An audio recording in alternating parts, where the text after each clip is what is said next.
سورۃ الکہف بسم اللہ الرحمن الرحیم الحمدللہ الذی انزل علی عبدہ الکتاب ولم یجعل لہ عوجا۔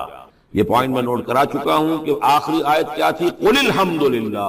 کہو قل حمد اللہ کے لیے۔ یہ آخری آیت تھی سورہ بنی اسرائیل کی، اور سورہ کہف کی آیت شروع ہو رہی ہے الحمدللہ الذی، گویا کہ اس حکم کی تعمیل جو ہے اس سے آغاز ہو رہا ہے اس سورہ مبارکہ کا۔ اس کو میں نے کہا تھا یہ انٹرلاکڈ ہیں دونوں سورتیں جو ہے، جیسے آتا ہے تورات میں کہ حضرت یعقوب اپنے بھائی عیسو کی ایڑیاں پکڑے ہوئے تولد ہوئے، یہ جڑواں پیدا ہوئے تو دو بھائی عیسو اور یعقوب۔ عیسو بڑے تھے، یعنی بڑے اس معنی میں جو بھی ہوتے ہیں جڑواں، ان میں جو پہلے جس کی ولادت ہو جائے وہ بڑا ہوتا ہے، چاہے 2 منٹ کا فرق ہو 5 منٹ کا فرق ہو۔ تو اس کی ولادت کے بعد پھر حضرت یعقوب کو عقب کہتے پیچھے کو، پیچھے آنے والا یعقوب، اس لیے ان کا نام پڑ گیا ہے کہ یہ پچھلا ہے۔ جو پہلا تھا وہ عیسو تھا، عیسو کے بارے میں کچھ معلوم نہیں، ان کی اولاد وغیرہ کدھر گئی، بہرحال وہ ایک علیحدہ بحث ہے۔ تو اسی طریقے سے یہ سورہ کہف جو ہے گویا کہ سورہ بنی اسرائیل کی ایڑیاں پکڑے ہوئے قرآن مجید میں وارد ہے۔ اس میں آپ دیکھیے الحمدللہ الذی انزل علی عبدہ، وہی اللہ تعالیٰ نے اللہ کے اپنے رسول کی جو نسبت ہے اس کو عبد کے نمایاں کیا ہے۔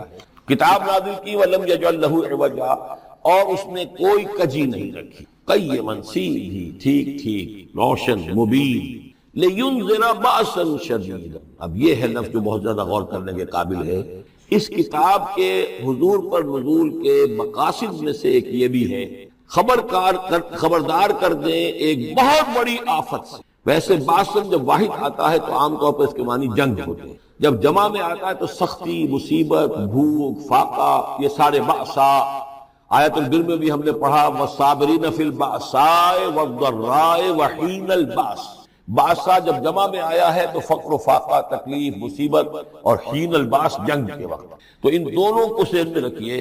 بہت بڑی آفت، بہت بڑی آفت، بہت بڑی آفت ایک تو ہے دجالی فتنے کی، دجال المسیح الدجال جو آنے والا ہے، جس کے بارے میں حدیث میں آتا ہے کہ کوئی نبی اور رسول ایسا نہیں گزرا جس نے اپنی قوم کو دجال کے فتنے سے آگاہ نہ کیا، اور پوری انسانی تاریخ میں دجال کے فتنے سے بڑا کوئی فتنہ نہیں، اور وہ ہر بندہ مومن کے امتحان کے لیے کڑا ترین جو ہے مرحلہ آ جائے گا، سخت ترین امتحان اس کا لیا جائے گا۔ تو یہ جو سختی ہے اس کی خبر دیتے ہوئے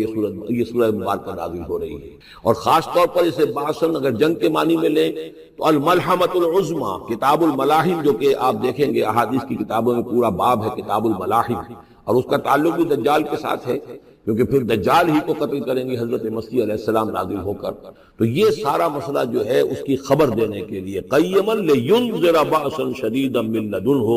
گویا کہ یہ جو احادیث کی کتابوں میں آپ کو حدیث کے ابواب ملتے ہیں، چاہے وہ کتاب الفتن ہو اور چاہے وہ کتاب جو ہے آثار قیامہ ہے، اس طرح کے جتنے بھی ہیں، اور کتاب الملاحم ہے، یہ گویا کہ اس کی شرح ہے لینذر بأسا شدیدا من لدنہ، اور یہ ہوگا بھی خاص اللہ کی طرف سے، یہ آزمائش بھی، یہ دجال کا فتنہ بھی، یہ بہت بڑی جنگ بھی، جس کو آرمگڈون کہتے ہیں، کرسچین جو ٹریڈیشن ہے اس میں اس کے لیے لفظ ہے آرمگڈون،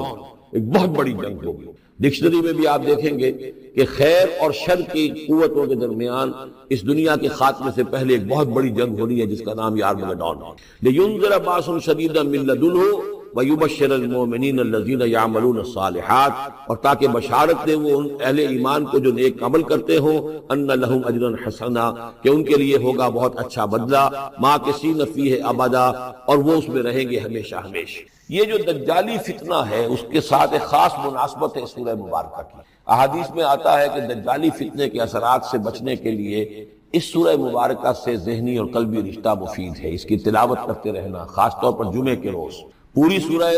کہف،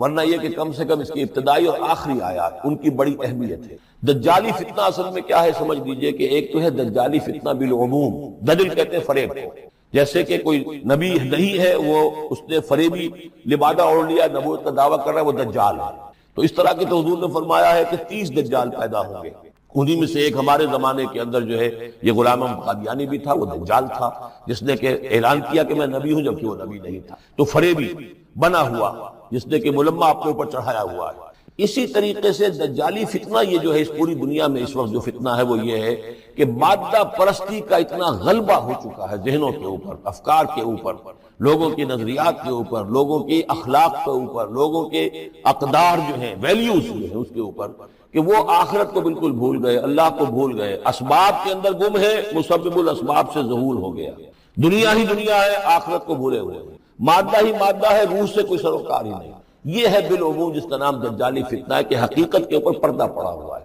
آخرت پر دنیا کا پردہ پڑا ہوا ہے۔ یہ دنیا جو ہے در حقیقت کیا ہے؟ وَمَا الْحَيَاةُ الدُّنْيَا إِلَّا مَتَاعُ الْغُرُورِ، یہ دھوکے کا سامان ہے، اصل زندگی کو اس نے ڈھانپا ہوا ہے۔ ہم نے یہ سمجھ لیا کہ زندگی یہی ہے، اسی کے لیے بھاگ دوڑ، محنت، صبح و شام، اسی کے مستقبل کی فکر ہے، لیکن اصل زندگی اس کی کوئی فکر ہی نہیں۔ باقی ایک دجال جو ہے جو آئے گا، وہ معاملہ احادیث کے اندر بھی بڑی طوالت کے ساتھ ہے، اور اس میں کافی پیچیدگیاں بھی ہیں، بعض چیزیں جو ہیں ایک دوسرے سے کچھ مختلف بھی ہیں، اس میں پھر اہل علم کو بہرحال مطابقت پیدا کرنی پڑتی ہے۔ میں نے جہاں تک اپنی کوشش کی ایک رائے تک میں پہنچا ہوں، لیکن ابھی میں اسے بیان نہیں کر رہا ہوں۔ بہرحال دجالی فتنے کی خبریں موجود ہیں بہت شدت کے ساتھ، اور اس صورت کا پڑھنا جو ہے اس میں بہت مفید ہے۔ اس صورت کے مضامین دجالی فتنہ بالعموم سے کیا تعلق ہے وہ تو اس ہم دورہ ترجمہ دوران کے اس کے دوران بھی آپ کو معلوم ہو جائے گا، لیکن اس کے جو خاص بڑے مباحث ہیں، خاص طور پر یہ کہ ایک ہمارے بہت بڑے عالم گزرے ہندوستان میں اس صدی کے آغاز میں، مولانا مناظر حسن گیلانی، انہوں نے اس میں باقاعدہ کتاب لکھی ہے، آپ کو مل جائے گی بازار میں بھی، اصحاب کہف کے جو کا معاملہ، سورہ کہف کے مباحث ہیں ان کے۔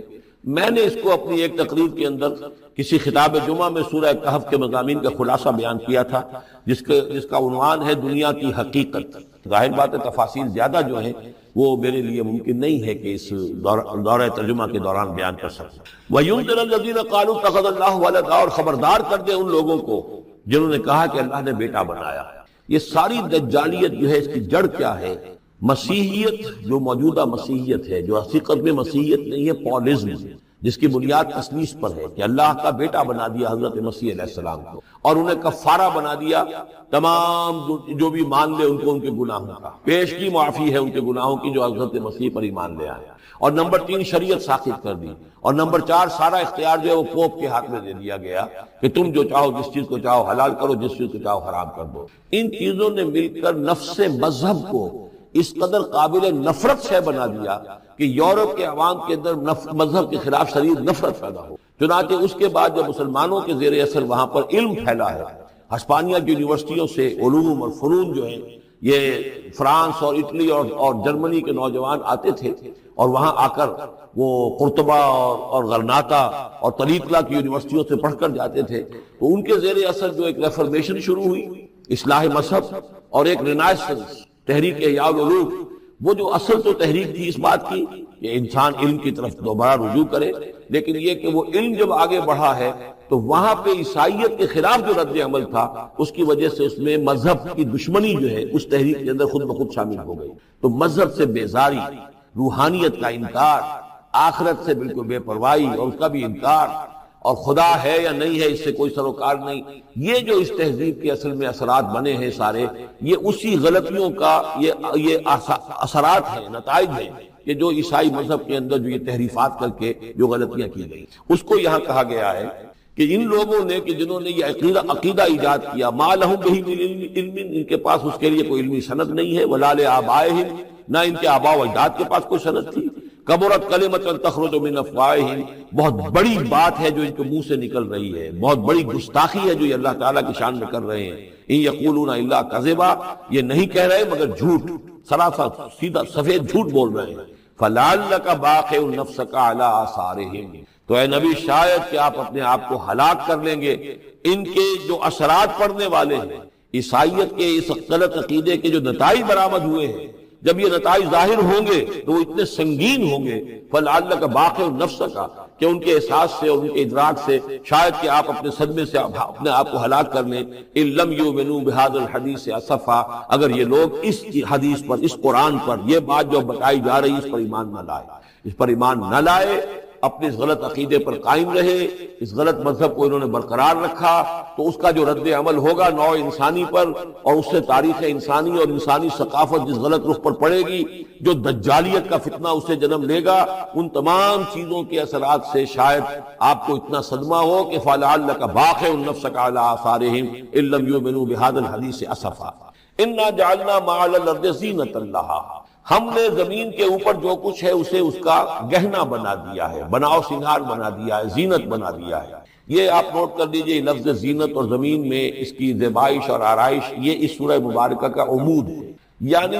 اس کو اتنا کھبا دیا ہے نگاہوں میں اللہ نے کہ آخرت سے خود بخود انسان غافل ہو جائے۔ یہ پردہ پڑ گیا ہے، چمک دمک ہے، یہ کاریں ہیں، یہ بلڈنگیں ہیں، یہ کوٹھیاں ہیں، یہ عالیشان عمارتیں ہیں، یہ کیا کچھ اس کی جو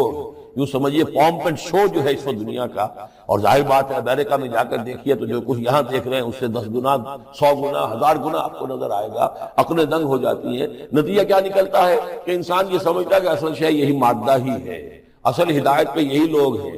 لوگ ہیں صحیح معنی میں کہ جنہوں نے واقعتاً علم حاصل کیا ہے، لہٰذا ان کی غلط تہذیب، ان کا غلط تمدن، ان کے تمام غلط ثقافت کے معاملات کے بھی ہم اسی طریقے سے پیروی کر رہے ہیں۔ یہ سارا مسئلہ جو ہے وہ اس لیے ہے کہ یہ چمک دمک دنیا کی زیبائش اور آرائش، اس سے ہم متاثر ہیں۔ انا جعلنا ما علی الارض زینۃ اللہ، جو کچھ زمین کے اوپر ہے اسے ہم نے اس کے لیے بناؤ سنگھار بنا دیا ہے، لنبلوہم، تاکہ ہم آزمائیں ان کو، ایہم احسن عملا، کون ہے ان میں سے اچھے عمل کرنے والا۔ یعنی اب یوں دیکھیے وہ شعر جو ایک ہے، اگرچہ ذرا تھوڑا سا شان باری تعالیٰ کے اعتبار سے تو شاید اتنا مناسب نہ ہو، لیکن یہ کہ مفہوم کو ادا کرتا ہے کہ رخ روشن کے آگے شمع رکھ کر وہ یہ کہتے ہیں، ادھر آتا ہے دیکھیں یا ادھر پروانہ جاتا ہے۔ ایک طرف ذات باری تعالیٰ ہے اور ایک طرف یہ دنیا ہے، اس کی چمک دمک ہے۔ اب یہ پروانہ جو ہے یہ انسان، اس کا امتحان ہے، آیا یہ اللہ اور آخرت کی طرف جا رہا ہے یا دنیا کی طرف اور دنیا کی زیبائش اور آرائش کی طرف جا رہا ہے۔ جو زیبائش اور آرائش کی طرف چلا گیا وہ گیا، تباہ و برباد ہو گیا، فقط خسر خسران مبین۔ اور جس نے اس دنیا کی زیبائش اور آرائش اس سے منہ موڑ کر وہ جو حقیقت ہے، جو اصل حسن ازلی ہے اللہ تعالیٰ کا، اور اس کا جو جلال اور کمال ہے، اور جو آخرت کی نعمتیں ہیں، ان کو اختیار کر لیا، وہ کامیاب ہو گیا۔ تو امتحان اتنا ہی ہے کہ رخ روشن کے آگے شمع رکھ کر وہ یہ کہتے ہیں، ادھر جاتا ہے دیکھیں یا ادھر پروانہ آتا ہے۔ وَإِنَّا لَجَاعِلُونَ مَا عَلَيْهَا صَعِيدًا جُرُزًا، اور یہ کہ جو کچھ بھی اس پر ہے، ہم ایک وقت آئے گا کہ اس کو بنا کر رکھ دیں گے جیسے کہ میدان جس میں سے کہ فصل کاٹ لی گئی ہو۔ جب قیامت ہوگی کیا ہوگا یہاں پر اسی زمین کو، نہ یہاں پہ کوئی وہ پہاڑ رہ جائیں گے کوٹ کوٹ کر چپٹی کر دی جائے گی، نہ یہ آپ کے پاس جو ہے وہ اسکائی اسکریپرز رہ جائیں گے، نہ یہ اعلیٰ شان عمارتیں ہوں گی، کچھ نہیں ہوگا۔ یہ سب برابر ہوگا جیسے کہ کسی کھیت کے اندر فصل کاٹ لی جاتی ہے تو اب وہ پڑا ہوتا ہے ویران۔ وَإِنَّا لَجَاعِلُونَ مَا عَلَيْهَا صَعِيدًا جُرُزًا، ہم اسے کر کے چھوڑیں گے ایسا کھیت کہ جہاں پر چورا پڑا ہوا ہو، صرف بچا کھچا جو ہے وہ اس کا توڑی کا اور کچھ نہ ہو۔ ام حسبت ان اصحاب الکہف والرقیم کانوا من آیاتنا عجبا، اب یہاں سے اصحاب کہف کی بات شروع ہو رہی ہے، کیونکہ پوچھوایا تھا یہودیوں نے اصحاب کہف کون تھے۔ کیا تم سمجھتے ہو کہ اصحاب الکہف والرقیم، رقیم جو ہے ان کی تختی تھی ایک جس کے اوپر ان کے حالات لکھ کر، جو ان کے ایک جو کہف تھی، ان کی غار جو تھی اس کے اوپر لگا دی گئی تھی، تو انہیں اصحاب الکہف بھی کہتے ہیں، اصحاب الرقیم بھی کہتے ہیں، یہ دونوں انہیں ایک ہی گروہ کے نام ہیں۔ کیا وہ تمہارے خیال میں ہماری بڑی عجیب آیات میں سے تھا؟ یعنی واقعی بات تو غیر معمولی تھی، لیکن حقیقت میں ہمارے ہاں تو ہماری تخلیق میں، ہماری صنائی میں اس سے ہزاروں گنا زیادہ عجیب باتیں ہوتی ہیں۔ ہمارے لیے تو کچھ ہے ہی نہیں کسی بھی درجے میں، تم سمجھتے ہو کہ شاید وہ بہت بڑی بات ہے۔ یہ سابق کہف کا جو قصہ ہے، اب میں سمجھتا ہوں کہ پورے وثوق کے ساتھ ہم کہہ سکتے ہیں کہ یہ قصہ کیا تھا۔ دیکھیے جب حضرت مسیح علیہ السلام آئے ہیں تو یہ پورا علاقہ جو ہے فلسطین کا اور یہاں پہ جو آپ نے تبلیغ کی ہے، تو یہ اس وقت رومن امپائر کا ایک حصہ تھا۔ اگرچہ مقامی طور پر ایک لوکل بادشاہ جو تھا یہودی وہاں پر حکومت کر رہا تھا، لیکن وہ پپٹ تھا، اصل میں تو حکومت جو تھی رومیوں کی، جو رومی تھے بت پرست۔ اور اس کے بعد چونکہ انہوں نے بغاوت کی، حضرت مسیح تو اٹھا لیے گئے سن 30 عیسوی کے آس پاس یا 33 عیسوی کے آس پاس، لیکن اس کے بعد جو ہے یہودیوں نے بغاوت کی رومیوں کے خلاف، جس کے نتیجے میں سن 70 عیسوی میں ٹائٹس رومی نے تو ان کی حکومت بھی ختم کی اور بیت المقدس کو برباد کیا، یروشلم کو تباہ کیا، 1,33,000 یہودیوں کو قتل کیا اور ان کو بھیج دیا، نکال دیا وہاں سے باہر۔ اس وقت کا معاملہ یہ ہے کہ اب کوئی اکے دکے جو بھی رہ جاتے تھے یہاں پر، کوئی یہودی یا عیسائی، یہودیوں کو تو نکال دیا، عیسائی رہ گئے، لیکن عیسائیوں پر بھی بہت ظلم ہوتا تھا۔ یہ موحد تھے،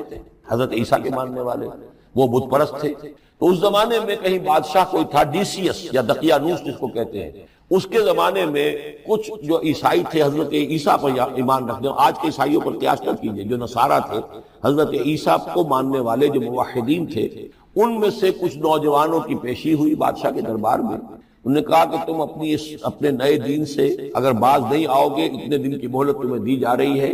تو تمہیں سوری چڑھا دیا جائے گا، بس مہلت دی جا رہی ہے، جاؤ غور کر لو، سوچو۔ ان لوگوں نے آ کر سوچا کہ اب نہ تو ہمارے لیے یہ ممکن ہے کہ ہم مقابلہ کر سکیں، چلو کسی غار میں چھپ جاتے ہیں، دیکھیں اللہ تعالیٰ کیا کرتا ہے ہمارے لیے۔ وہ ایک غار میں جا کر چھپ گئے، اور غار میں جا کر چھپے ہیں تو اللہ نے انہیں وہاں پر سلا دیا، موت تاریخ سلا دیا۔ اللہ کروٹ بھی بدلواتا رہا، ان کے لیے سارا کچھ بندوبست کیا، اللہ کی قدرت میں تھا۔ حضرت عزیر کو 100 برس کے لیے مار دیا تھا، موت کے بعد ان کو دوبارہ زندہ کر دیا۔ لیکن یہ کہ ان کا معاملہ یہ ہے کہ ان کو وہاں پر جو ہے تقریباً 300 برس یہ وہاں پر پڑے رہے اس غار کے اندر۔ غار کی شکل کچھ خاص ایسی تھی کہ ادھر آنا جانا لوگوں کا تھا ہی نہیں، اور یہ ہے جو موجودہ ترکی کے علاقے میں شہر ایفسس ہے، اس کے آس پاس ہیں اس طرح کے غار، جیسے ایجنٹا کے غار ہندوستان کے مشہور ہیں، ایسے ہی وہاں بھی غاروں کا سلسلہ ہے، اور ہیں بھی وہ ایسے کہ ان کے دہانے جو ہیں وہ ہیں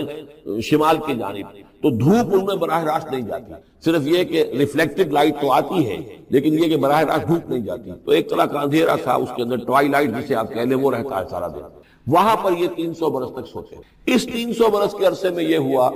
کہ رومن امپائر جو ہے اس نے خود عیسائیت اختیار کر لی۔ 300 عیسوی کے اندر کانسٹنٹائن جو تھا ایمپرر وہ عیسائی ہو گیا، اب پوری امپائر جو عیسائی ہو گئی۔ اب اس کے زمانے میں اس کے بعد تھیوڈوسیس ہے ایک، 446 عیسوی میں یہ تھا، اس کے زمانے میں اللہ تعالیٰ نے ان لوگوں کو جگایا 300 برس کے بعد۔ اب یہ سمجھ رہے ہیں کہ وہی زمانہ ہے، وہی کفار کی حکومت ہے، وہی مشرکین ہیں۔ اب انہوں نے ڈرتے ڈرتے اپنے کسی ایک آدمی سے کہا بھائی جاؤ یہ لے کے سکہ لے کر جاؤ، چاندی کا، اور کچھ نہ کچھ کھانے پینے کے لیے لے کر آؤ، دیکھنا لیکن اس طرح ہو کہ ہمارا پتہ نہ چل جائے کہ ہم یہاں چھپے ہوئے ہیں۔ وہاں جو گئے انہوں نے وہ سکہ پیش کیا، اور کہا یہ سکہ تمہارے پاس کہاں سے آیا؟ یہ تو بہت پرانا سکہ ہے، تو 400 سال پرانا، 300 سال پرانا سکہ کہاں سے لے آئے تھے؟ تمہیں کوئی خزانہ ملا؟ بہرحال اس حوالے سے اب وہ جو ہے وہ پکڑے گئے، ان کی حالت جو ہے وہ جو بات سامنے آ گئی۔ لیکن جب بات سامنے آ گئی تو اب ان کا بہت وہ عزت کی گئی، اس لیے کہ اب تو جو ان کا مذہب تھا در حقیقت پوری مملکت کا مذہب وہی ہو چکا تھا، تو صورتحال تو تبدیل ہو چکی ہے۔ پھر یہ کہ اس کے بعد تفصیل معلوم نہیں ہے کہ غالباً وہ جا کر اپنی اسی غار میں وہ سو گئے ہیں، یا دوبارہ اللہ نے ان پر وہیں پر موت طاری کر دی ہے، اس کا دروازہ بند کر کے، اور اس پر ایک تختی لگا دی گئی ہے۔ یہ اصحاب کہف ہے۔ گبن کی جو ہے decline and fall of Roman empire, اس میں بھی یہ 7 سلیپرز،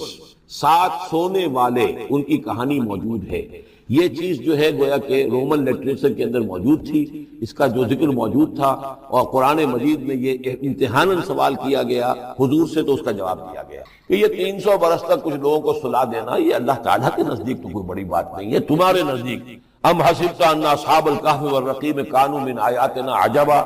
اذ ابى الفتية الى الكهف، جبکہ وہ نوجوان آئے اپنے اس غار میں، فقالوا، اور انہوں نے کہا ربنا آتنا من لدنک رحمتا، پروردگار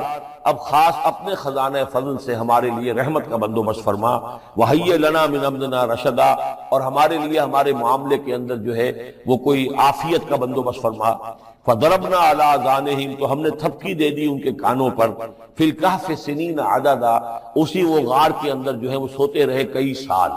ابھی یہاں اس بات کو نہیں چھیڑا کتنے سال، سنین عددا، متعدد سال وہ سوتے رہے۔ ثم بعثناہم، پھر ہم نے انہیں اٹھایا، لنعلم ای الحزبین احصیٰ لما لبثوا امدا، تاکہ ہم دیکھیں کہ 2 گروہوں میں سے کس کو صحیح معلوم ہے کہ کتنے عرصے وہ وہاں رہے تھے۔ اس کا ذکر آگے آ جائے گا 2 گروہوں سے مراد کیا ہے۔ نحن نقص علیک نبأہم بالحق، اے نبی ہم آپ کو ان کا یہ قصہ سنا رہے ہیں، بیان کر رہے ہیں ان کے حالات حق کے ساتھ، صحیح بلا کم و کاست۔ انہم فتیۃ آمنوا بربہم، وہ چند نوجوان تھے جو ایمان لائے اپنے رب پر، توحید کے ساتھ ایمان لانے والے، وزدناہم ہدی،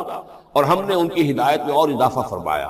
وربطنا علی قلوبہم، ہم نے ان کے دلوں کو ڈھارس دی، مضبوطی دی، دلوں کے اندر ثبات پیدا کر دیا، اذ قاموا،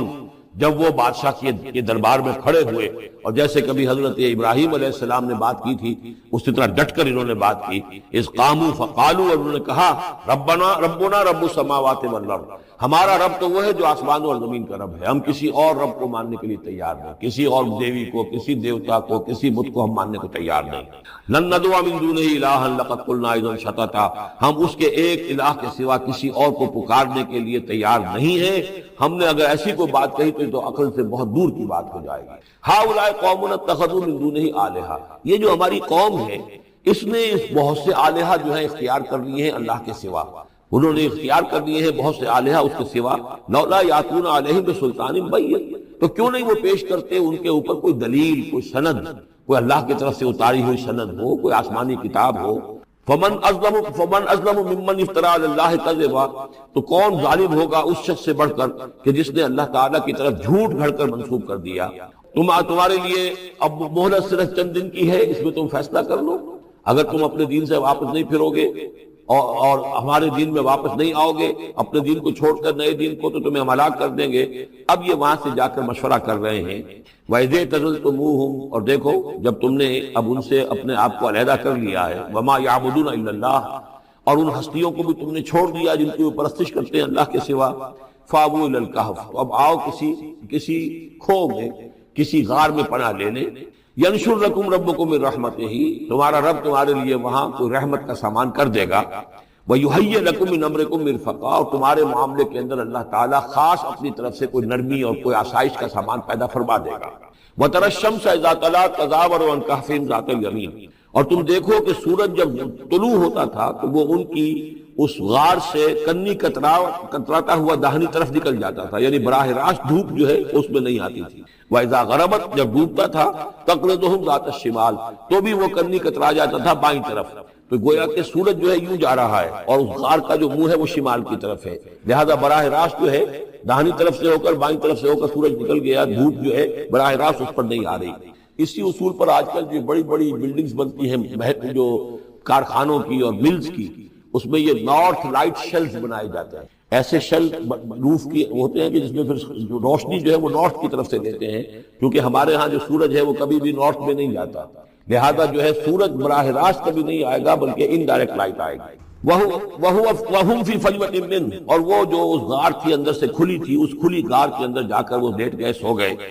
ذَلِكَ مِنْ آیَاتِ اللَّهِ، یہ اللہ کی نشانیوں میں سے ہے، مَن يَهْدِ اللَّهُ فَهُوَ الْمُهْتَدِ، جو جس کو اللہ ہدایت دیتا ہے وہی ہے کہ جو ہدایت یافتہ ہوتے ہیں۔ وَمَن يُضْلِلْ فَلَن تَجِدَ لَهُ وَلِيًّا مُرْشِدًا، اور جس کو اللہ تعالیٰ گمراہ کر دے، جس کی گمراہی کا فیصلہ فرما دے، پھر اس کے لیے تم نہیں پاؤ گے کوئی بھی جو حمایتی ہو، مددگار ہو، اس کو راہ پر لانے والا۔ وَتَحْسَبُهُمْ أَيْقَاظًا، صورتحال ایسی تھی کہ تم اگر اس کو دیکھتے تو یہ سمجھتے کہ وہ جاگ رہے ہیں، وَهُمْ رُقُودٌ، حالانکہ وہ سو رہے ہیں۔ وَنُقَلِّبُهُمْ ذَاتَ الْيَمِينِ وَذَاتَ الشِّمَالِ، ہم ان کو کروٹیں بھی دلواتے رہے، داہنی طرف بھی بائیں طرف بھی، تاکہ یہ کہ وہ بیڈ سورز نہ ہو جائیں، ہم جدید اصطلاح میں اگر استعمال کریں تو کروٹ بھی دلوا رہا ہے اللہ تعالیٰ کو ہر قدرت حاصل ہے، اس کے فرشتے معمور ہیں جو کر رہے ہیں، نرسنگ بھی ہو رہی ہے۔ ذات الشمال وکلبہم باسط ذراعیہ بالوسید، ان کا ایک کتا بھی تھا جو اپنے دونوں ہاتھ پھیلا کر، دونوں اگلے جو ہے پاؤں جو ہاتھ اس کو سمجھیے وہ اس کے کوئی بہت خوخار قسم کا کتا تھا جو اس غار کے منہ پر اپنے دونوں ہاتھ پنجے آگے پھیلا کر بیٹھا ہوا زور سے۔ اس کا نتیجہ کیا نکلتا تھا؟ لَوِ اطَّلَعْتَ عَلَيْهِمْ، اگر اچانک تمہارا کہیں وہاں گزر ہو جائے، لَوَلَّيْتَ مِنْهُمْ فِرَارًا وَلَمُلِئْتَ مِنْهُمْ رُعْبًا، تو وہاں سے تمہارے اوپر رعب طاری ہو جائے، خوف طاری ہو جائے، اور وہاں سے تم بھاگو۔ کہ بڑا بھیانک منظر ہے، ایک کہف ہے، اندر اندھیرا ہے، اور آگے جو ہے بڑا کوئی ٹیریئر بل قسم کا کتا جو ہے وہ بیٹھا ہوا ہے، خوفناک قسم کا، اس نے اپنے پنجے بھی آگے کیے ہوئے ہیں۔ وَلَمُلِئْتَ مِنْهُمْ رُعْبًا وَكَذَلِكَ بَعَثْنَاهُمْ، اسی طرح پھر ہم نے انہیں ایک وقت میں اٹھایا لِيَتَسَاءَلُوا بَيْنَهُمْ، تاکہ وہ آپس میں ایک دوسرے سے سوال کریں۔ قَالَ قَائِلٌ مِّنْهُمْ كَمْ لَبِثْتُمْ، ان میں سے ایک نے کہا کتنے عرصے یہاں ہم رہے ہوں گے، کیا خیال ہے آپ کا؟ قَالُوا لَبِثْنَا يَوْمًا أَوْ بَعْضَ يَوْمٍ، انہوں نے کہا کہ ہم رہے ہوں گے ایک دن یا دن کا کچھ حصہ، تھوڑی سی نیند ہم نے لی ہے، استراحت کی اور کیا کیا۔ قَالُوا رَبُّكُمْ أَعْلَمُ بِمَا لَبِثْتُمْ، جو اور تھے انہوں نے کہا چھوڑو اس بات کو، اللہ تمہارا جانتا ہے کتنی دیر رہے، 2 گھنٹے رہے، 2 دن رہے، کیا پتا، ہمیں کیا معلوم۔ فَابْعَثُوا أَحَدَكُمْ بِوَرِقِكُمْ هَٰذِهِ، تو لو یہ چاندی کا سکہ، ورق جو ہے چاندی کو کہتے ہیں، تو اس کو دے کر ایک آدمی کو بھیجو إِلَى الْمَدِينَةِ، شہر کی طرف، فَلْيَنظُرْ، وہ دیکھے، أَيُّهَا أَزْكَىٰ طَعَامًا، کہاں سے کوئی پاکیزہ خوراک مل سکے؟ ظاہر بات ہے کہ وہ ان کا جو تصورات تھے، موحد بھی تھے تو پاکیزہ کھانا بھی چاہتے تھے۔ ایھا ازکی طعام فلیاتکم برزق منہ، تو اس میں سے کچھ ہمارے لیے راشن لے آئے۔ ولیتلطف، اور دیکھیں کہ وہ نرمی کرے، کسی سے جھگڑ نہ پڑے، کہیں کسی سے جھگڑ پڑا اور جھگڑنے کی وجہ سے پھر کوئی شکل ہو جائے تو ہم تک لوگ پہنچ جائیں، تو بڑی نرمی کے ساتھ وہ معاملہ کرے۔ یہ ولیتلطف نوٹ کر لیجئے، یہ تعداد حروف کے اعتبار سے قرآن مجید کا نصف، ولیتلطف تے نصف اول میں ہے، نام یہ نصف ثانی میں، یہ نصف ہے تعداد حروف، الفاظ نہیں، حروف، الفابیٹس جو ہے، جو حروف کی گنتی کی گئی ہے اس کے اعتبار سے یہ ٹھیک نصف ہو گیا۔ آدھے حروف اس کے تا پر پورے ہو گئے اور بقیہ آدھے جو ہیں شروع ہو رہے ہیں لام سے۔ وَلْيَتَلَطَّفْ، اور نرمی کا معاملہ رکھے، وَلَا يُشْعِرَنَّ بِكُمْ أَحَدًا، اور ایسا نہ ہو کہ وہ ہمارے اوپر متنبع کر دے، لوگوں کو مطلع کر دے، اس کا ذریعہ بن جائے۔ إِن يَظْهَرُوا عَلَيْكُمْ، اگر وہ تمہارے اوپر غالب آ گئے اور قابو پا لیا انہوں نے تم پر، يَرْجُمُوكُمْ، یا تو تمہیں رجم کر دیں گے، اب سنسار کر دیں گے، أَوْ يُعِيدُوكُمْ فِي مِلَّتِهِمْ، یا تمہیں مجبور کریں گے اور اپنی ملت میں، اپنے دین میں وہ واپس لے جائیں گے۔ وَلَن تُفْلِحُوا إِذًا أَبَدًا، اور اگر ایسا ہو گیا تو پھر ہمیشہ سے تم فلاح سے دور ہو جاؤ گے، پھر نہیں پا سکو گے فلاح کبھی بھی۔ وَكَذَلِكَ أَعْثَرْنَا عَلَيْهِمْ، اس طرح ہم نے مطلع کر دیا ان لوگوں پر، یعنی اب وہاں کے لوگوں نے، شہر کے لوگوں کو مطلع ہو گئے کہ یہ لوگ، ظاہر بات ہے کہ بڑا چرچا ہو گیا ہوگا یہ کون ہے۔ اب اس نے بات بتائی، پھر وہ آئے تو معلوم ہوا کہ ہاں واقعتاً ان کے حالات، کوئی 7 آدمی ہوتے تھے ایک زمانے میں، اور وہ کہیں روپوش ہو گئے تھے، گم ہو گئے تھے، کہیں نہیں ملے تھے، پوری مملکت میں تلاش کیا گیا تھا، پھر ان کے حالات ایک تختی کے اوپر لکھ کر جو ہے وہ خزانے میں رکھ دیے گئے تھے، وہ تختی کہیں نکلوائی گئی، 300 برس سے زائد پرانی بات تھی، اس کے اوپر وہ قصہ پورا کا پورا لکھا ہوا مل گیا، تو وہ ساری چیز جو ہے وہ بات کھل گئی۔ وَكَذَلِكَ أَعْثَرْنَا عَلَيْهِمْ، اور اس طرح ہم نے یہ بات ظاہر کر دی ان پر، لِيَعْلَمُوا، اب اس سے کیا کیا چیزیں واضح ہوئی؟ ان وعد اللہ حق وان الساعۃ لا ریب فیہا، اللہ کا وعدہ سچا ہے اور یہ کہ قیامت کے بارے میں کوئی شک نہیں ہے، آتیۃ لا ریب فیہا، وہ آ کر رہے، اس لیے کہ جب 300 برس تک ایک آدمی سویا رہ سکتا ہے اور پھر وہ اٹھ گیا تو کیا مشکل ہے اللہ کے لیے کہ وہ جو مر چکے ہوں ان کو دوبارہ زندہ کر دے۔ اذ یتنازعون بینہم امرہم، اب وہ ان کے بارے میں آپس میں جھگڑنے لگے کہ کیا کرنا چاہیے ان کا معاملہ۔ وہ تو جا کر اپنی غار کے اندر دوبارہ سو گئے اور اب اللہ نے ان کے اوپر موت جو ہے حقیقی موت وارد کر دی، اب کیا کرنا چاہیے؟ اذ یتنازعون بینہم امرہم، تو انہوں جبکہ وہ آپس میں جھگڑ رہے تھے، فقالوا ابنوا علیہم بنیانا، کچھ لوگوں نے کہا کہ یہاں پہ ایک یادگار تعمیر کر دی جائے، ایک عمارت تعمیر کی جائے، معلوم ہو کہ یہاں اتنا بڑا واقعہ ہوا ہے تو اس کے پاس ایک یادگار تعمیر ہو۔ ربہم اعلم بہم، ان کا رب ان سے اب بہتر واقف ہے۔ قال الذین غلبوا علی امرہم، تو جن لوگوں کی بات مانی گئی، جو غالب آئے اپنی رائے کے اعتبار سے، انہوں نے یہ کہا لنتخذن علیہم مسجدا، کہ اب ہم یہاں پر ایک مسجد تعمیر کریں گے ان کی یاد میں۔ اب یہاں تک کا واقعہ بیان کر کے فرمایا سیقولون ثلاثۃ رابعہم کلبہم، یہ لوگ کہیں گے کہ وہ 3 تھے اصحاب کہف اور چوتھا تھا ان کا کتا، ویقولون خمسۃ سادسہم کلبہم، اور کچھ یہ کہیں گے کہ نہیں وہ 5 تھے اور چھٹا تھا ان کا کتا، رجمم بالغیب۔ یہ ساری باتیں جو یہ کہہ رہے ہیں یہ اندھیرے کے اندر تامکٹوئیاں ہیں، یہ تیر تکے چلا رہے ہیں اندھیرے کے اندر۔ وَيَقُولُونَ سَبْعَةٌ وَثَامِنُهُمْ كَلْبُهُمْ، اور ان میں سے کچھ وہ بھی ہیں جو کہتے ہیں کہ وہ 7 تھے اور 8واں ان کا کتا تھا۔ قُلْ رَبِّي أَعْلَمُ بِعِدَّتِهِمْ، کہہ دیجئے کہ میرا رب زیادہ بہتر جانتا ہے کہ ان کی تعداد کتنی تھی۔ مَا يَعْلَمُهُمْ إِلَّا قَلِيلٌ، نہیں جانتے اس چیز کو مگر بہت کم لوگ۔ یہاں قرآن مجید نے صراحت تو نہیں کی، لیکن مفسرین کا کہنا یہ ہے کہ بٹوین دی لائن بتا دیا کہ یہی رائے صحیح ہے، اس لیے کہ ثلاثۃ رابعہم کلبہم، خمسۃ سادسہم کلبہم، درمیان میں واو نہیں ہے، لیکن سبعۃ وثامنہم کلبہم اس کے اندر جو ہے زور ہے۔ دوسرے یہ کہ جب وہ جاگے تھے تو ایک نے سوال کیا تھا کتنے دن ہم رہے ہوں گے، پھر جواب میں 3 نے کہا تھا 1 دن یا اس کا کچھ حصہ، اس لیے کہ 3 سے کم پر جمع کا اطلاق نہیں ہو سکتا۔ قالو جو ہے صیغہ جمع کا ہے، 3 سے کم پر نہیں، 2 ہوتے تو قالا ہوتا۔ اسی طریقے سے پھر جنہوں نے یہ کہا کہ چھوڑو اس مسئلے کو اور کسی کو بھیجو کھانا لانے کے، وہ بھی کم سے کم 3 تھے، اس لیے کہ وہ بھی قالو کے لفظ کے ساتھ ہے، تو 3 جمع 3 اور ایک پوچھنے والا، وہ 7 بن گئے۔ ویسے یہ کہ گبل کی کتاب میں نے آپ کو بتایا 7 سلیپرز، یہ گویا کہ ان کی ہاں بھی جو ٹریڈیشنز ہیں ان کی روایات جو تاریخی چلی آ رہی ہیں ان میں یہ کہانی کے طور پر یہ چیز موجود ہے ان کے لٹریچر کے اندر. تو گویا کہ اللہ نے تائید اسی کی ہے، لیکن یہ کہ اس میں جھگڑنے کی ضرورت کیا ہے. فلا تمہارے فیہم الا مران ظاہرا، تو اس معاملے کے اندر اے نبی آپ ان سے کچھ زیادہ جھگڑیے مت. ولا تستفت فیہم منہم احدا، اور نہ ہی ان چیزوں کے بارے میں ان میں سے کسی سے پوچھیے، اس لیے کہ یہ چیزیں ایسی نہیں ہیں. اسی میں ہمارے لیے ہدایت ہے. جو چیز دینی اعتبار سے اہم نہ ہو، اور جو خاص طور پر جو ہمارے لیے جو اصل مسئلہ اس وقت ہے اقامت دین کی جد و جہد، اصل مسئلہ اس کے اعتبار سے جس کی اہمیت نہ ہو، اس کے بارے میں زیادہ چھان بین کرنا، زیادہ بحث و نظام میں پڑھنا جو ہے وقت ضائع کرنا ہے، بلکہ وہ اپنی اس جد و جہد کو نقصان پہنچانے والی بات ہے. فلا تمہارے فیہم الا مران ظاہرا ولا تستفت فیہم منہم احدا ولا تقولن لشیء، یہ بہت اہم واقعہ آ رہا ہے یہاں. اس واقعے میں حضور صلی اللہ علیہ وسلم سے ایک سہو ہو گیا تھا. جب یہ سوالات کیے گئے تو حضور نے فرمایا ٹھیک ہے میں اس کا جواب دے دوں گا، تم آنا. اور یہ کہ انشاءاللہ نہیں کہا، کل تم آنا میں تمہیں جواب دے دوں گا، انشاءاللہ نہیں کہا. صاف ہو گیا، غلطی ہو گئی. لیکن یہ کہ اللہ تعالیٰ نے جن کے جتنے رتبے بلند ہوتے ہیں پھر ان کی سختی بھی اتنی ہوتی ہے. جن کے رتبے ہیں سوا، ان کی سوا مشکل. ہم عام طور پر یہ باتیں کہتے رہتے ہیں ہمارے لیے اللہ نے کیا گرفت کرنی ہے کہ ان کی کوئی حیثیت نہیں، کوئی مقام ہی نہیں. لیکن یہ کہ جو بلند مقام والا ہو اور وہ بغیر انشاءاللہ کہہ دے کہ کل یہ ہو جائے گا اور انشاءاللہ نہ کہے تو اس پر پھر گرفت ہو. تو حضور کی کئی دن گزر گئے کہ جبرائیل نہیں آئے اور آپ کے لیے پھر ایک مشکل پیدا ہو گئی. گویا کہ مخالفین نے تالیاں پیٹتی ہوگی، چلو بس فیل ہو گئے، ناکام ہو گئے اس امتحان کے اندر جو ہے وہ تو اب یہ کامیاب نہیں ہو پائے. اس کے بعد جبرائیل آئے، یہ واقعات بھی لے آئے، ساتھ ہی یہ ہدایت بھی لائے. وَلَا تَقُولَنَّ لِشَيْءٍ إِنِّي فَاعِلٌ ذَلِكَ غَدًا، دیکھیے کبھی نہ یہ کہیے گا کہ یہ کام میں کل ضرور کر دوں گا، إِلَّا إِن يَشَاءَ اللَّهُ، مگر اس استثناء کے ساتھ اگر اللہ نے چاہا. یہ ہماری تہذیب کے اب یوں سمجھیے کہ کچھ کلمات ہیں سماجی، ہمارے ثقافت کے، ان کے اندر جو ہے توحید کی روح جو ہے وہ کوٹ کوٹ کر بھری ہوئی ہے. کوئی اچھا منظر دیکھا، سبحان اللہ، یعنی یہ کہ اس منظر میں کچھ نہیں ہے، اصل میں حسن اللہ کا ہے. پھول دیکھا، سبحان، پھول کی تعریف نہیں کر رہے ہیں، اب بنانے والے کی تعریف ہے جس نے اتنا عمدہ پھول بنایا ہے. کوئی آپ کو کوئی تکلیف رفع ہوئی، کوئی ضرورت پوری ہوئی، الحمدللہ. بھوک لگی ہوئی تو کھانا کھایا، الحمدللہ، تعریف اللہ کی. کوئی چیز آپ اپنے گھر میں داخل ہوئے،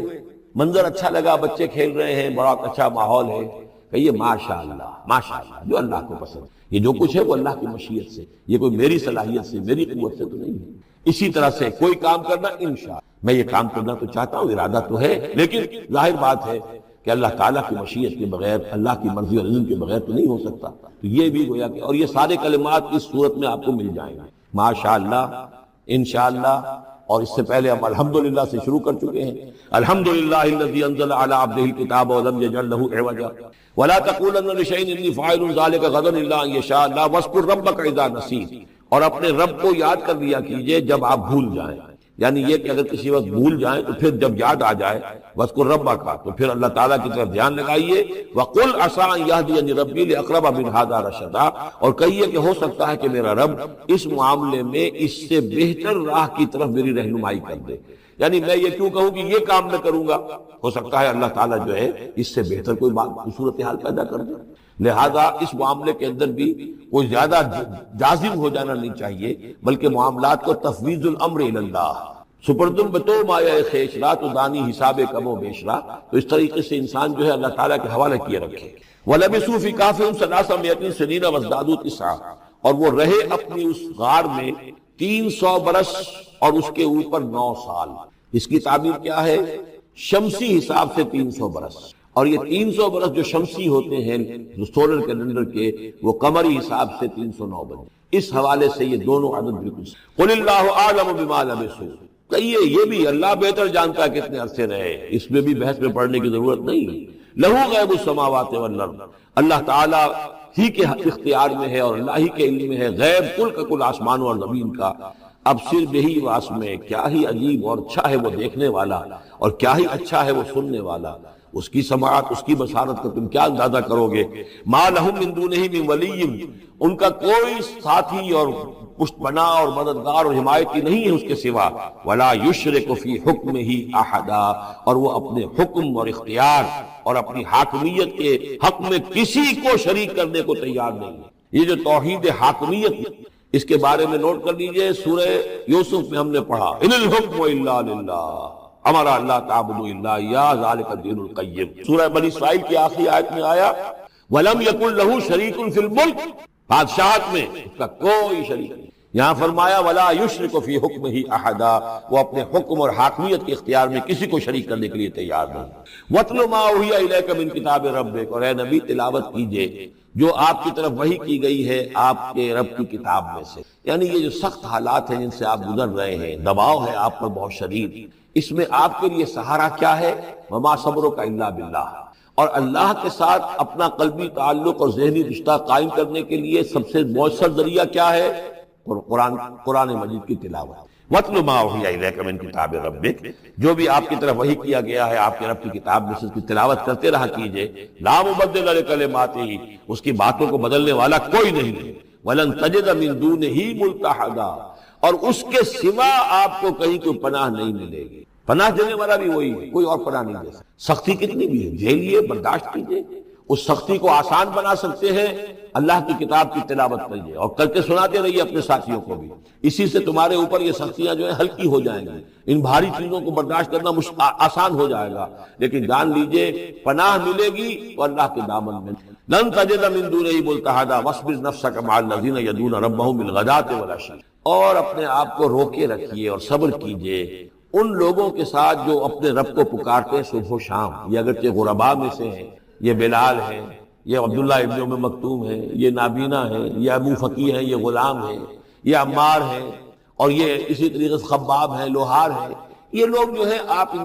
ان کی اس رفاقت کو غنیمت سمجھیے۔ وَاصْبِرْ نَفْسَكَ مَعَ الَّذِينَ يَدْعُونَ رَبَّهُم بِالْغَدَاةِ وَالْعَشِيِّ يُرِيدُونَ وَجْهَهُ، وہ اللہ کی رضا کے طالب ہیں، طلبگار ہیں، اللہ سے محبت کرنے والے ہیں۔ وَلَا تَعْدُ عَيْنَاكَ عَنْهُمْ، اور دیکھیے آپ کی نگاہیں ان سے ہٹ کر ادھر نہ جائیں جن کے پاس دولت ہے۔ عنہم ترید زینت الحیات الدنیا، کہیں آپ کی نگاہ ادھر نہ جائے جہاں زیبائش ہے، آرائش ہے، دنیا کی چمک دمک ہے، دولت ہے۔ آپ ولید بن مغیرہ کی طرف تو متوجہ ہوں اور عبداللہ ابن ام مکتوم کی جانب نہ ہو، معاذ اللہ ایسا نہیں۔ یہ بالکل وہی بات ہے جو ہم سورہ ہجر میں بھی پڑھ چکے ہیں، وَلَا تَمُدَّنَّ عَيْنَيْكَ إِلَىٰ مَا مَتَّعْنَا بِهِ أَزْوَاجًا مِّنْهُمْ زَهْرَةَ الْحَيَاةِ الدُّنْيَا، یہ جو بھی ہم نے ان کو دے رکھا ہے دنیا کا ساز و سامان، چمک دمک، اس کی طرف آپ کی نگاہیں نہ اٹھے۔ وَلَا تَعْدُ عَيْنَاكَ عَنْهُمْ، آپ کی نگاہیں ان سے ہٹ کر، انہیں نظر انداز کر کے ان لوگوں کی طرف نہ متوجہ ہو جائیں۔ ترید زینت الحیات الدنیا، تو کیا آپ بھی دنیا کی، کہ لوگوں کو یہ گمان ہونے لگے، شک ہو جائے کہ آپ کی نگاہ میں بھی دنیا کی زینت کا جو ہے بہت اس کی اہمیت ہے۔ وَلَا تُطِعْ مَنْ أَغْفَلْنَا قَلْبَهُ عَنْ ذِكْرِنَا، اور بات مانیے اس کی جس کے دل کو ہم نے اپنی یاد سے غافل کر دیا ہے۔ وَاتَّبَعَ هَوَاهُ، اور جو اپنی خواہش نفس کی پیروی کر رہا ہے۔ وَكَانَ أَمْرُهُ فُرُطًا، اور اس کا کام جو ہے وہ اعتدال سے بہت ادھر ادھر ہو گیا ہے۔ وَقُلِ الْحَقُّ مِن رَبِّكُمْ فَمَنْ شَاءَ فَلْيُؤْمِنْ وَمَنْ شَاءَ فَلْيَكْفُرْ إِنَّا أَعْتَدْنَا لِلظَّالِمِينَ نَارًا أَحَاطَ بِهِمْ سُرَادِقُهَا صدق اللہ العظیم۔ اور پڑھا کرو اس میں سے کہ جو وحی کیا گیا ہے آپ کی جانب آپ کے رب کی کتاب میں سے، اس کی باتوں کا بدلنے والا کوئی نہیں، اور نہیں پاؤ گے تم اپنے لیے اس کے سوا کوئی اور جائے پناہ۔ تھامے رکھو، روکے رکھو اپنے آپ کو ان لوگوں کے ساتھ جو پکارتے ہیں اپنے رب کو صبح و شام اور چاہتے ہیں اس کی رضا، طالب ہیں اس کے روئے انور کے، اور نہ دوڑیں آپ کی نگاہیں ان سے ہٹ کر آپ کہ دنیا کو یہ محسوس ہو، یہ مغالطہ ہو کہ ترید و زینت الحیات الدنیا۔ یہ ذرا مشکل مقام ہے قرآن مجید کا کہ بظاہر تو الفاظ یہ ہیں کہ آپ کی نگاہیں دنیا کی زیبائش اور آرائش کی تلاش میں ان فقراء اور غرباء سے ہٹ کر امراء کی طرف نہ اٹھے۔ لیکن ظاہر بات ہے کہ حضور صلی اللہ علیہ وسلم کی یہ شان نہیں تھی، لہذا اس میں جو بات سمجھ میں آتی ہے وہ یہ ہے کہ ایسا نہ ہو کہ آپ کے التفات کی وجہ سے دنیا یہ محسوس کرے کہ ان کی نگاہ میں بھی وقت اور اہمیت جو ہے وہ دنیاوی مال و دولت اور اسباب کی۔ کسی داعی حق کے لیے یہ معاملہ بہت ہی نازک ہوتا ہے کہ ایک طرف جو حالات و واقعات ہیں اس کے اعتبار سے، جو حقائق ہیں اس کے اعتبار سے، معاشرے کے جو اونچے طبقات ہوتے ہیں جو وہاں سرداری یا کسی اور طرح کی سربراہی کے منصب پر فائز ہوں یا ان کے پاس فراوانی ہو دولت کی، اب ظاہر بات ہے کہ ان کا ایک اثر و رسوخ ہوتا ہے معاشرے۔ ان میں سے کوئی ایک شخص ایمان لے آئے تو وہ بہت سے لوگوں کے برابر ہو جائے گا، جیسے حضرت عمر رضی اللہ عنہ اور ابو جہل کو حضور نے دونوں کو پیش کیا اللہ کے سامنے کہ اللہ ان میں سے ایک کو ضرور میری جھولی میں ڈال دے۔ ظاہر بات ہے کہ اس سے اسلام کو تقویت حاصل ہوگی، اور اس سے یہ ہے کہ جن مسلمانوں پر کا قافیہ تنگ ہوا ہے، جن کو ستایا جا رہا ہے، اگر کوئی بڑا آدمی ایمان لے آئے گا تو ان کو بھی سہارا ملے گا، جیسے کہ حضرت عمر اور حضرت حمزہ کے ایمان لانے کے بعد جو غرباء تھے، فقراء تھے اور جو غلام تھے انہیں ستایا جا رہا تھا، انہیں کچھ ریلیف ملا۔ اس حوالے سے ایک طرف تو اس کی ضرورت ہوتی ہے کہ ان کی طرف توجہ کی جائے، التفات رکھا جائے، تاکہ اگر وہ ایمان لے آئے تو اس سے ایمان کو بھی تقویت ہو، اسلام کی تقویت ہو، مسلمانوں کو بھی فائدہ پہنچے۔ دوسری طرف یہ اندیشہ ہوتا ہے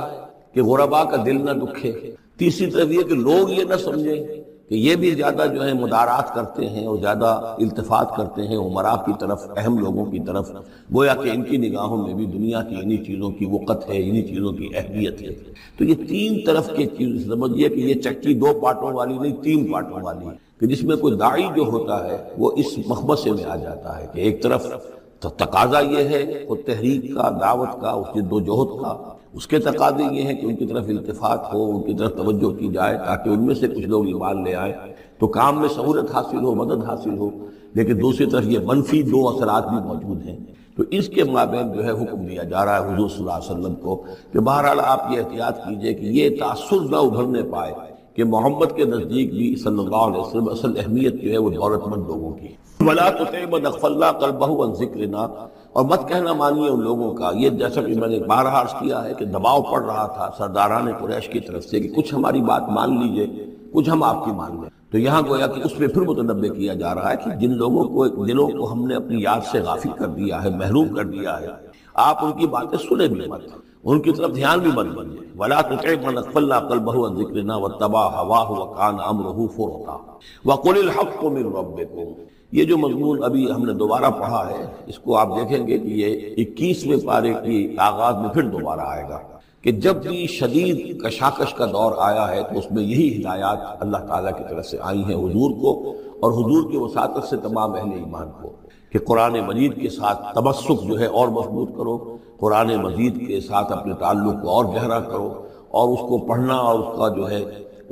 اس کے ساتھ جو ہے اپنے اوقات کا بسر کرنا، اس میں اور اضافہ کرو، اسی سے تم ان شدائد اور مصائب کا مقابلہ کر سکو گے۔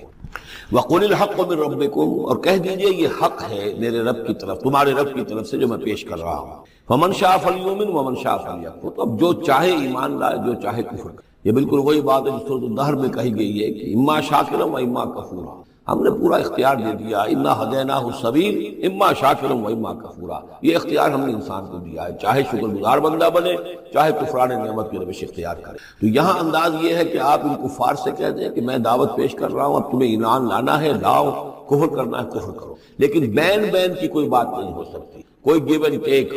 کوئی جو ہے کمپرومائز یہ ممکن نہیں۔ قُلِ الْحَقُّ مِنْ رَبِّكُمْ، ٹیک اٹ اور لیو اٹ، یہ حق ہے تمہارے رب کی طرف سے، چاہے اسے چھوڑ دو تو پورے کو چھوڑنا ہوگا، قبول کرنا ہے تو پورے کو کرنا ہوگا۔ فَمَنْ شَاءَ فَلْيُؤْمِنْ وَمَنْ شَاءَ فَلْيَكْفُرْ إِنَّا أَعْتَدْنَا لِلظَّالِمِينَ نَارًا، ہم نے ظالموں کے لیے، کافروں کے لیے، مشرکوں کے لیے آگ تیار کر رکھی ہے، أَحَاطَ بِهِمْ سُرَادِقُهَا، اس کی قناتیں ان کا احاطہ کر لیں گے، وہ قناتوں کی شکل میں آگ ہوگی، ان کو گھیرے میں لے لیں گے۔ وَإِن يَسْتَغِيثُوا، اور اگر وہ پیاس سے جہاں بلب ہو کر پانی مانگیں گے، يُغَاثُوا بِمَاءٍ كَالْمُهْلِ يَشْفِي الْوُجُوهَ، تو انہیں ایسا پانی دیا جائے گا پینے کے لیے کہ جیسے بھول، یہ جو مہل کے ترجمے کئی کیے گئے ہیں، کھولتے تیل کی تلچھٹ، لاوا، پگھلا ہوا تانبا اور پیپ وغیرہ، مان صدید، ان میں، اور وہ اتنا گرم ہوگا یشوی الوجوہ کہ ان کے چہروں کو بھون دے گا۔ بیس شراب، بہت ہی بری شے ہوگی پینے کی، وساعت مرتفقہ، اور یہ ان کے لیے ان کی آرام گاہ جو بنے گی جہنم، بہت ہی بری آرام گاہ ہوگی۔ اس کے برعکس وہی سائملٹینیس کنٹراسٹ کا اسلوب، ان الذین آمنوا وعملوا الصالحات، جو لوگ ایمان لائیں اور نیک عمل کریں، انا لا نضیع اجر من احسن عملا،